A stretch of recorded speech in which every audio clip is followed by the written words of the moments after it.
I think when you're in the supplier management or procurement space, we're negotiating on a daily basis almost, especially during the pandemic where there's short supply and everyone's trying to get their hands on and as much material and supply as possible. I think it's about reframing how people think about the concept of negotiation. A lot of people don't like to negotiate because they think negotiation is a contentious conversation. They think it's conflict that you're not able to get through without someone feeling as though they lost, right?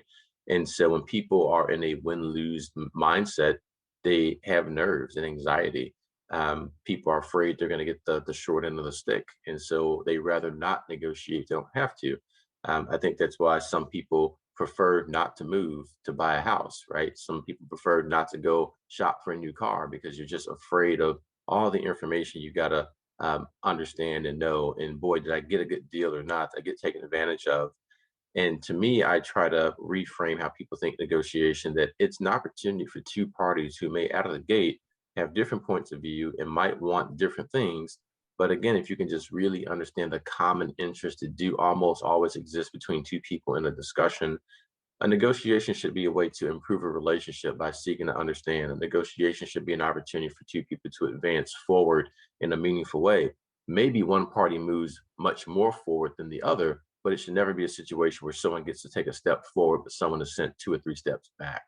And so, if you think about new and creative ways to address conflict and work together, negotiation in the work that we do in my space, at least, has proven to be a very effective way to get to know other people and help come out with better outcomes than you would have on your own.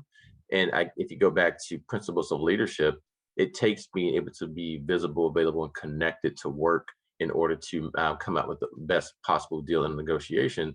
And so when people are having that mindset of doing more listening versus talking, understanding what the other side needs and wants, and trying to make sure you can take other people with you as you take steps forward, that's how we've reframed what a negotiation is within our organization. And it's paid dividends both in terms of how our relationships have improved with vendors, but then also how people are just now much more comfortable having tough conversations that can have some pretty cool outcomes when done the right way.